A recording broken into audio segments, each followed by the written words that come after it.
Les écoliers marseillais ont brandi leurs pancartes ce mardi midi. Pour protester contre les grèves incessantes des cantines, les parents ont organisé un pique-nique devant l'école Saint-Mitre dans le 13e arrondissement de Marseille. Un bout de sandwich sur un bout de trottoir, une situation qui exaspère autant les grands que les petits. On a marre de grève. Toujours l'école, ils disent il n'y a pas cantine. Ouais, c'est un peu compliqué. Il faut que la grève s'arrête aujourd'hui. Parce qu'on s'ennuie à la maison seule. Et en plus, ça énerve les parents. Les récrés de la cantine durent plus longtemps que quand on reste à la maison. C'est pas normal. C'est un peu bizarre sauf que de manger dehors en plus devant notre école. C'est pas bien, moi je préfère manger à la cantine, jouer avec mes copains, mais pendant ce temps, nous on est en train de manger devant l'école.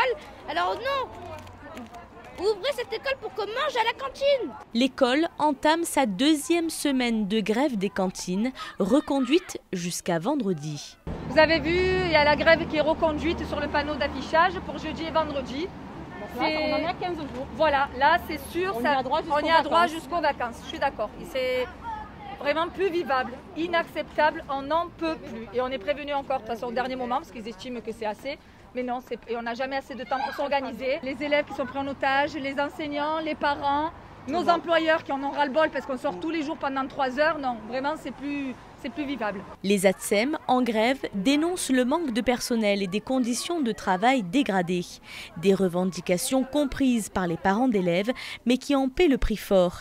Ils doivent pour la plupart quitter leur travail pour faire manger leurs enfants entre midi et 2.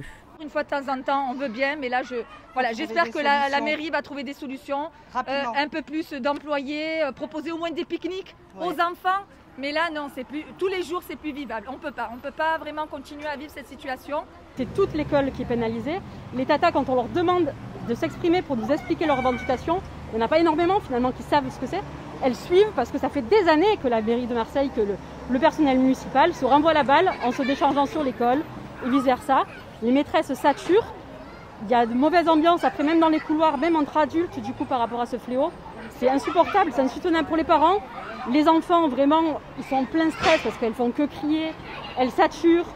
Tout le temps, ils sont dans le speed. Vraiment, il y en a plein qui décrochent, vraiment, qui ont la boule au ventre. On a bien l'affichage pour nous dire de payer le mois de mars déjà, de la cantine. N'oublions pas de payer mars. Une problématique récurrente qui a des conséquences sur l'environnement des enfants à l'école. Les parents demandent à ce que des solutions alternatives soient mises en place. Qu'on ait des plateaux sous vide individuels, un peu comme dans les hôpitaux. Ça leur donnerait beaucoup moins de travail et les enfants seraient aussi en autonomie, comme avec le self. Voilà, mais bon, ça a l'air d'être très compliqué pour la ville de Marseille. Et cette école n'est pas la seule dans ce cas, la liste est longue. Regardez la liste, rien que dans le 13e. Une pétition a été lancée par les parents d'élèves, plus de 300 signatures en quelques heures. Contactée par notre rédaction, la mairie de Marseille explique la situation par le protocole sanitaire strict qui nécessite une présence plus importante des agents des écoles. La mairie précise que des recrutements de personnel supplémentaires ont été effectués, 490 au total depuis septembre dernier sur l'ensemble des écoles de la ville. En parallèle, le recrutement de 70 agents de surveillance interclasses et cantines vient d'être lancé. Enfin, les équipes municipales annoncent faire appel à des renforts solidaires auprès du personnel des piscines, par exemple, déployés sur l'ensemble des écoles.